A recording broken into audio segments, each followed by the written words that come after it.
All right, this video is a Q&A. It's 8 minutes long. It's a great question. It's articulated really well. I think it represents the way that a lot of people think about this topic, and I kind of liked the answer, but I was curious what maybe we would add or subtract from it, or just how we would speak into it. So I want to just play it out. Let's hear what they have to say, and then we'll kind of build on top of it and help people kind of get a more three-dimensional view. Let's do it. Sound good? Yeah. Let's do it. So how am I supposed to believe in the truth, the validity of Jesus in the Bible when we have no writings from Jesus himself? There's decades, if not up to 100-year period, where we have no writings from anybody else about Jesus when there were lesser supposed gods performing miracles, which they did write down. And then when you finally get to an account of Jesus, the Gospels, you have conflicting stories. Just quick example, when they go to the tomb and they roll the stone off, one, there's an earthquake and angels appear. The other one, that doesn't happen. One, there's Mary there. The other one, she's not. So they're not like small discrepancies like Jesus was wearing a red shirt or a blue shirt. We don't have any real evidence from Jesus during his lifetime. And then hundreds of years later, we're supposed to believe these conflicting reports. How am I supposed to reconcile that? Thank you. Thanks for that. That's a shotgun of a lot of objections there. I don't want to necessarily discount any one of them by not being able to answer all of them. Obviously, with a time constraint, we have to make sure that we go to the more pungent ones you've actually mentioned. I think you're just factually wrong about the disparity between the times of the writings in Jesus' life. For example, when you look at actually the manuscript evidence, now we have what many scholars, one scholar in particular, probably one of the world's finest biblical manuscript scholars, says is an embarrassment of riches. In fact, most people, Gospel of John, good example, Gospel of John is the last gospel written. No one disputes that.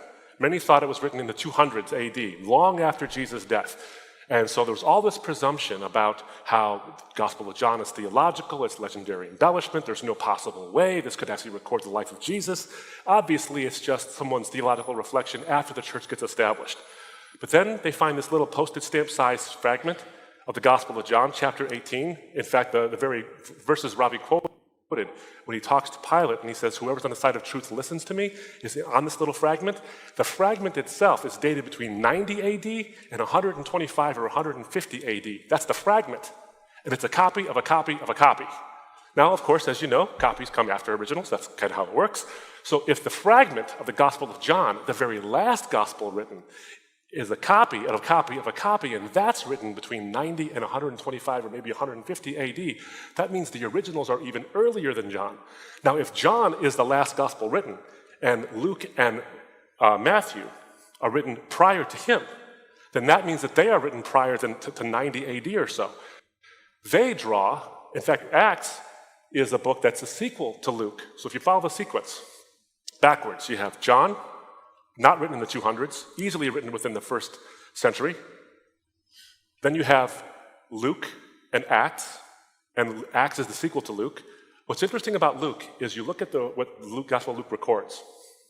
Amongst the manuscript evidence, there's great evidence for the early dating of Luke, but you look at what it records, and it actually follows in not the Gospel of Luke, sorry, the book of Acts, which Luke wrote. It records the life and times of essentially the apostles after Jesus' ascension. It focuses particularly on Paul. It talks about his shipwrecks, talks about his whippings, talks about his beatings, talks about his persecutions. You know what it leaves out? His death. Conspicuously absent is his death. We know when he died, AD 64. He was beheaded by the emperor. So what does that tell you about when Acts was written? If Luke left out the single most important event to culminate Paul's ministry, then we have to assume, at least as reading will assume, that Luke was written before AD 64. Sorry, Acts was written before AD 64. If Acts was written before AD 64, and Acts is the sequel to Luke, that means Luke was probably written in the 50s. If Luke was written after Mark, that means Mark was written in the 50s or in the 40s. Jesus dies in 33. So it's definitely not hundreds of years later, not even close. We're finding earlier and earlier manuscripts. In fact, one scholar friend of mine said this about the accuracy of what the Bible actually records. He's a biblical scholar, a prestigious guy. He does a lot of writing, a lot of speaking. He says, you know what archaeologists do when they go to look in the ancient world in the Middle East to find out where thus and such or this thing is? The first book they look at is the Bible. Secular archaeologists look at it. So we have this, I think, an impressive corpus of material that's very early dated to the time of Jesus. And it's written, I think, by eyewitnesses. And there's great reasons to believe why either they are written by eyewitnesses or they contain the accounts of eyewitnesses. A great book you might be interested in reading, maybe you've already read it, but if you haven't, I would recommend it to your reading, is a book called Jesus and the Eyewitnesses by Richard Bauckham. Richard Bauckham has forgotten more about ancient history than any of us will ever learn. And he talks about the eyewitness account. Mark's gospel is actually the transcription of Peter's testimony, his firsthand account of what I saw. Gospel of John is rife with eyewitness accounts. And you'll go through and you'll see all these things. So you see these eyewitness accounts that are written by the people who were actually there. And then one of the things that I think is amazing, I'm a trial lawyer, so evidence matters to me. I understand how evidence works. We have a thing called the hearsay rule. The hearsay rule says that out-of-court statements can't be admissible in court if they're being used to prove the truth of the matter asserted by the statement. That's a convoluted way to say we don't trust out-of-court statements that we can't cross-examine in court. There are a number of exceptions to the hearsay rule. Some say it's more whole than cheese, but the hearsay rule has exceptions. One of those exceptions is a statement against interest or an admission by an opponent. In other words, somebody who's on the other side of the case who says something that admits the weakness of his own case and the strength of yours. So you might say, well, all those eyewitness accounts were written by Christians. Well, it'd be weird if you saw the risen Christ and didn't become one. It'd be kind of strange.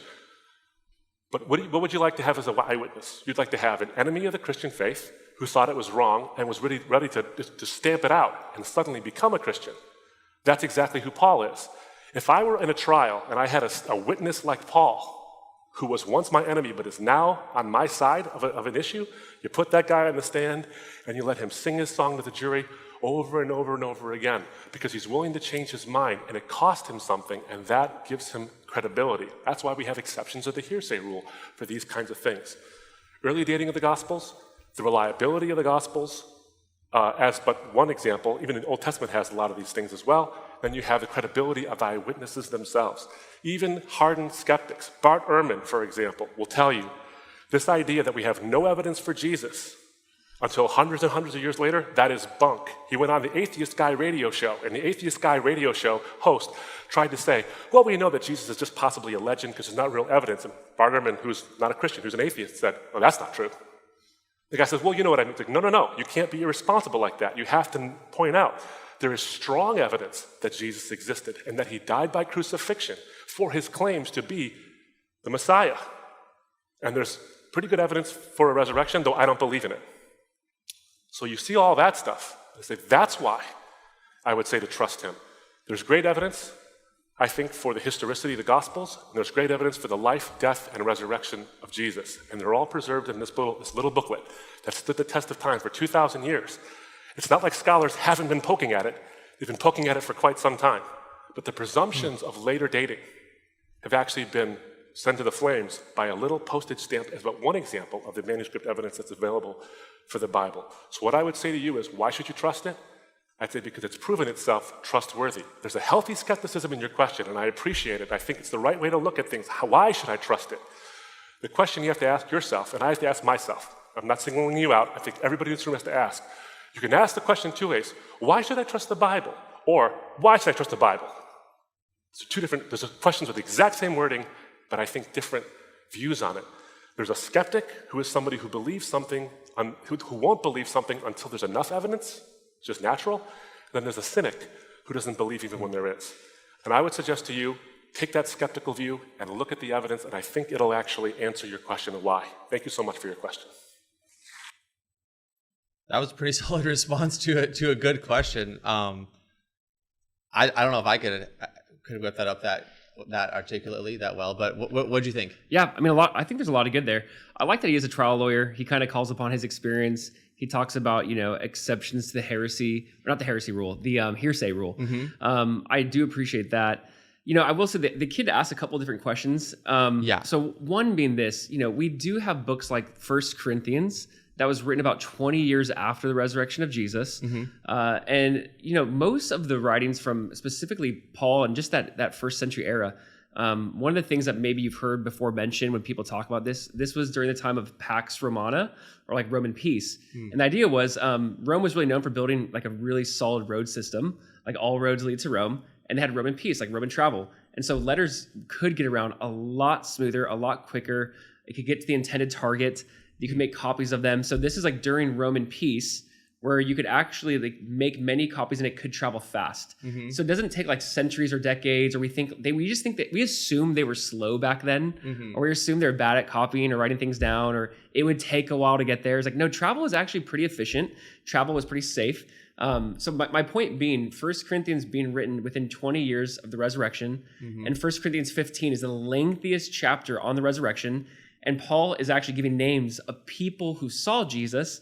And by doing that, like, again, if the resurrection did not happen, and he's saying, talk to these men, obviously you could talk to those men and go, no, what does Paul say? I didn't see that. Or they said, no, I did see that, and then I'm willing to give my life for that. So Paul gave like names, details, locations, they gave people's not just their name, but their hometown. So you have to consider, like, it's not just the 4 Gospels. It is Saul turned Paul. I think it's a wonderful argument. An enemy or a critic turned now friend. That's a wonderful argument. But then Paul's also writing down, and here's other people who also saw this, and they're still alive, and you can ask them for yourself. So I think that's one of the things you got to consider too when someone asks this question. But there's a few questions he asked in this. So yeah, and I guess thinking about what we know in terms of lifespan, like how long does a person live at that time, and then the fact that he's saying in a location where that could have been fact checked that these people were still alive, and that presumably if they're there at the crucifixion, they're at least, I mean, however many years old. You kind of do the math and you're like, we can't be 200 years into the future just based on that. I also think it's important to note that what you're describing in terms of Saul becoming a Christian, going from being a Christian killer to being a Christian, is not just a Bible story. And I think, at least in some of the conversations that I have, a lot of people seem to think that that's a Bible story, like that it's just a Bible story. But that, can we really prove that Paul is a real person? Is this history? And I think it's just important to note this is a real person. Yeah, this is a Jewish man, possibly part of the Sanhedrin, some sort of leader within the Jewish community, and then obviously has a radical transformation. And planted churches, wrote majority of the New Testament. We have copies upon copies. He mentioned Richard Bachman as like a credible source on just all the kind of documentations we have on the scripture. One of the books that honestly helped me a lot early on in my faith was a book by Norman Geisler, and it's just Old Testament and New Testament survey. And basically he's just trying to do that. He compares how many manuscripts did we have of the New Testament, how many copies of copies, where are they pinpointed? And the whole idea is we have about 25,000-ish manuscripts. That could be maybe part of a verse, a whole verse, chapter, books. It could be several. But we have 25,000 different kind of manuscripts that we can compare to one another. And there's like a 99.9, according to him, % similarity between these manuscripts. And some might be grammar errors, more mistakes, or punctuation, things of that nature. But he compares that to, and I love this, in his book he compares that to like Homer and the Iliad. Like he compares it to other ancient writings. And he goes, listen, we have about 500 manuscripts, 500 years after the time of writing, and there's 90% similarity versus 25,000 manuscripts within 20 to 100 years, and there's a 99.9% similarity. So the idea is not just why should I trust the Bible, it's why should you trust any book ever? Yeah. Now, the Bible, you can make an argument, this is the most comprehensive book, writings upon writings, and not even just writings of like manuscripts, but I'm writing a letter to you, copying scripture. That's not a manuscript. We have outside resources like that. Like, hey, Brandon, don't you remember in Revelation 1, it says Jesus would, the point being we have more than just manuscripts. We actually have letters of people from the 2nd century, 1st century writing to one another with scripture involved in it. Yeah. So those kind of books help me a lot, at least, because it's a valid question. Like, why should you trust anything? Oh, yeah. I think the question, though, that he didn't actually pick up on or execute or answer was the idea of why is there different accounts? So he's like, not just like, why should I trust this, but there's different accounts, like the resurrection, the tomb. Why does it seem to be different? Right. And he didn't really get to that. I don't know if you have thoughts on that. I think that most of them are able to be harmonized in a different way. Like, just to use one example, we were actually talking about this morning in the Wisdom Society meeting that we had, because when it comes to the demoniac, they're who's filled with the legion. In Matthew, I believe it says that it describes 2 people, and then in Mark it says that there's 1 guy. So which is it?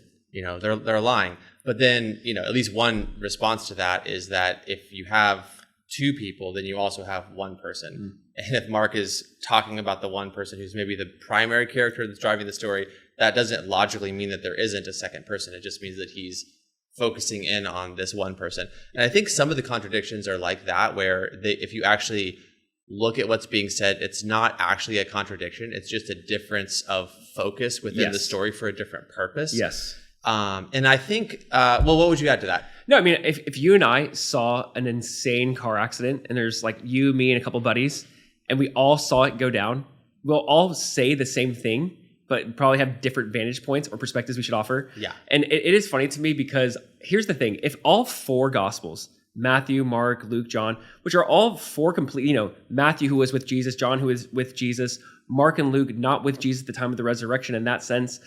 Maybe it's Mark's is more Peter's eyewitness, approach, and Luke is a comprehensive of many people's. Yeah. So it's kind of funny. One, I guess if we had four different people saw the same event, there will be differences, but it will say the same thing. Jesus rose from the grave. Mm-hmm. There will be minor differences, and there should be. It actually would freak me out if they were all verbatim. Like if all of them were saying giving the exact same details, and yet from the different perspective, like Peter versus John, you'd be like, wait, how do you have the same vantage point, but you're two different individuals?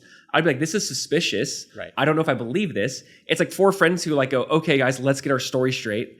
I'm glad there's variances because the variances don't change the story, but it does enhance the fact that this was personal. Right. So I think that's actually really necessary. Yeah, and I think that, so the Gospels are historical biographies, right? Like that's sort of like the genre.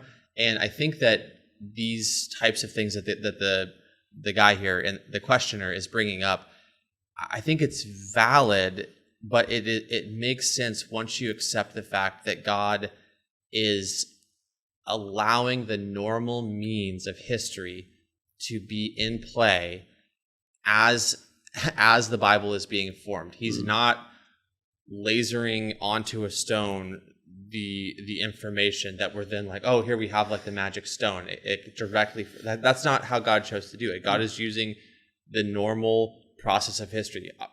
People are observing something, they're talking about it, then it's being codified down, it's being written down, and then it's being transmitted, and it's going forward through history. And I think that understanding that like God uses history, God is allowing normal history to happen, and it's just that he he enters history and shakes everything up and changes the world, but then lets the dust settle, lets the accounts do it there. Now his Spirit, to be clear, the Holy Spirit, I do believe, is guiding the process. I believe that like it's clear all Scripture is God breathed. So I'm not just saying it's like God's stepping away and letting the process happen. I'm just saying we could probably map out a dozen different ways that God could have used to tell the story. Yep. And he doesn't do that. He doesn't give us like the Infinity Gauntlet that we were like, oh, look at this. And you open, there's a movie. What's a movie? Oh, a movie is something God created to tell us what Jesus did. Like, there's so many things we could look to like that. No, he allows it to play out in a normal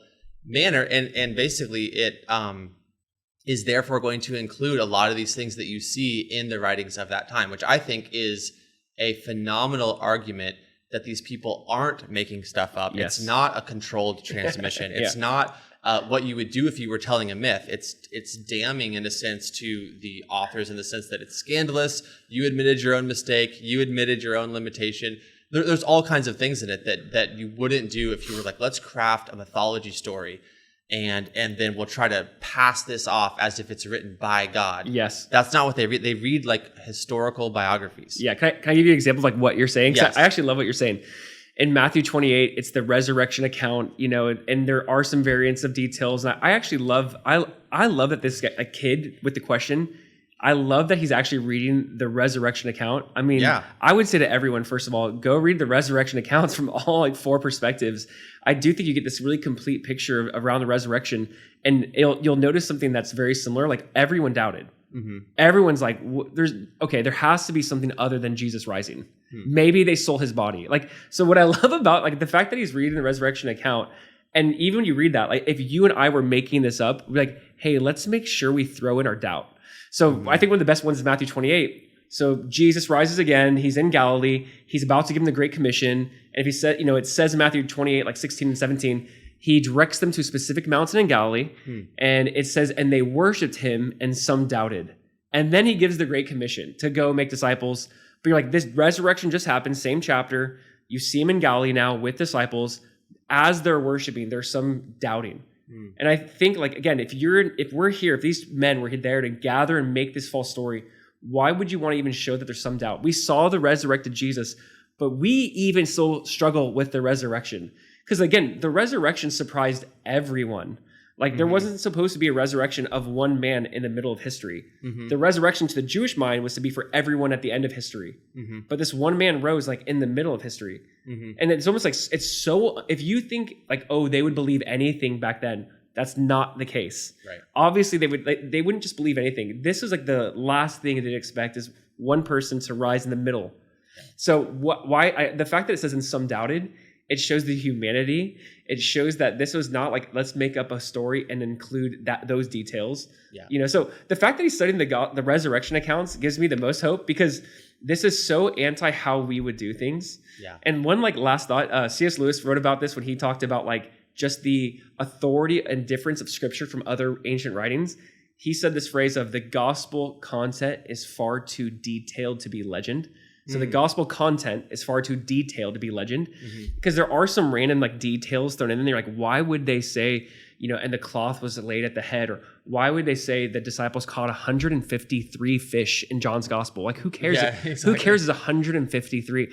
And I love that C.S. Lewis is like, the only reason they would do this is that if this is what happened. Like, the only reason they would do this is if that's how they remember things. And why that's important is like, we might write that way today, but they didn't write that way back then. Like back then they wrote in such a way, like, let's get the main points across, but they wrote these details in. And I think it's to just really affirm the fact that like, that's how they remember. Like, and Jesus made us breakfast by the sea. We caught 153 fish that day. Yep. And the funny thing is, like, if you and I were remembering like a weird thing that happened, and you're like, bro, don't you remember that everyone at the party had blue cups? That was so weird. it's normally red cups. Right. Like, you would throw that in because it just stood out to us. Like, that's how you recount things. Yes. And so C.S. Lewis goes that when I read the Gospels, they're far too detailed to be legend. Yep. And counterproductive. Yeah. Things that don't really add to the story, but is necessary to be in there. Why? Because that's how they remembered them. Yeah. And I think like you wouldn't have done that back then.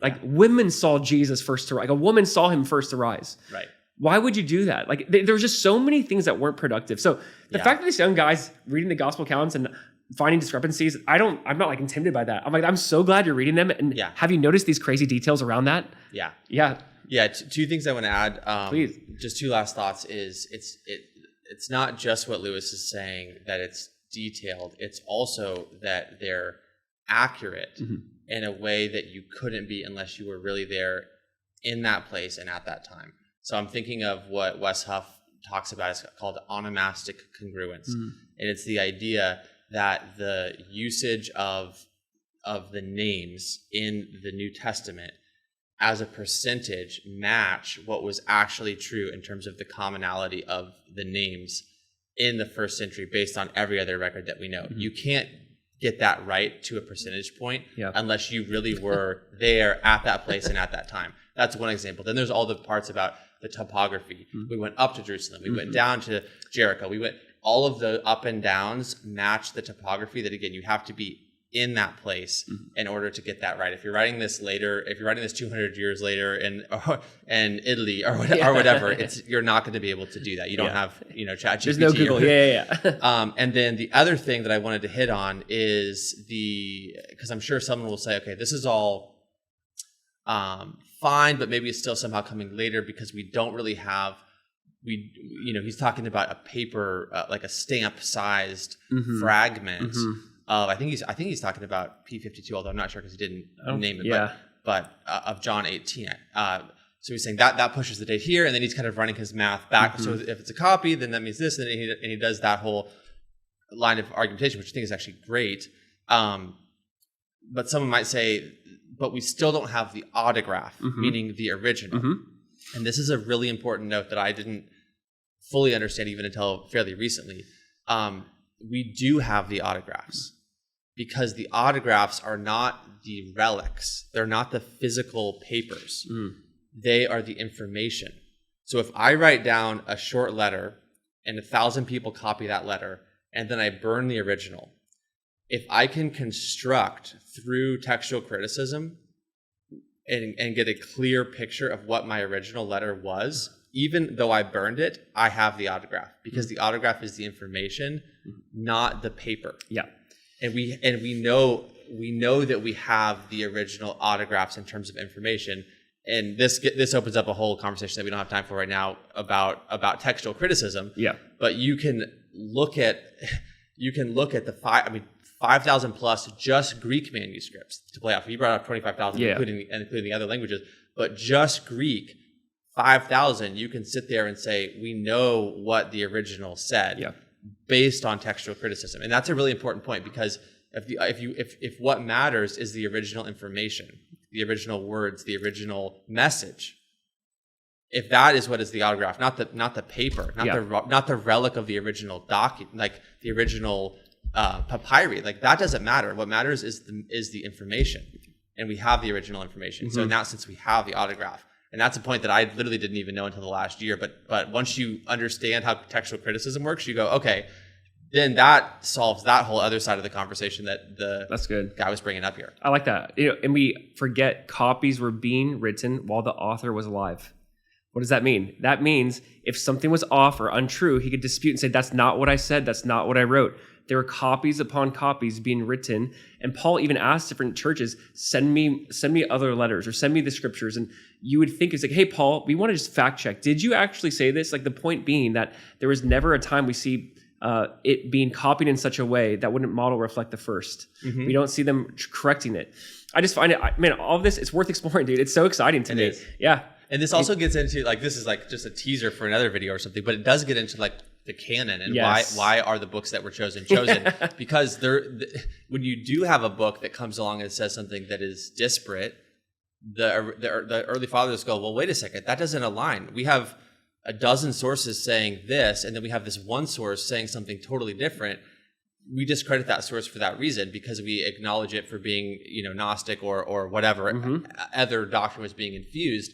But the history of the canonization of the Bible and the process that was used to determine which books are in and which books are out ties into the extent to which we can know what the original message was, because they're looking at the original message and they're judging everything else against it, and they're saying these do not align, which means that you have a standard already in place. Yeah, that's good. I mean, that's definitely worth another video. I love this kid's question. I think it's genuine. I think just the idea, what do you do with four gospels that might disagree? They don't disagree. I think they complement well. I'd say keep reading the resurrection account. You'll only be more and more convinced that they're too detailed, they're too counterproductive, I think, to be legend. You know? And I'm glad they're not all saying the same thing. I would find that very suspicious. They're saying the same thing in what matters. Jesus died and rose. But if the variances around those details seem off to you, they're not off, one, I would say. But two, I'd say it's so good it's being offered from different perspectives. I would be suspicious if it said the exact same verbatim thing over and over again. Yeah, absolutely. And I love the one little point that he made where he said, it's not like none of this has been looked at before. So it's a great question, but other people have asked it and have been asking it for a long time, and there are really great answers to it. I mean, we've probably barely scratched the surface in this video. So if you really care for the truth, follow it where it leads, and there's a lot of answers to this type of question.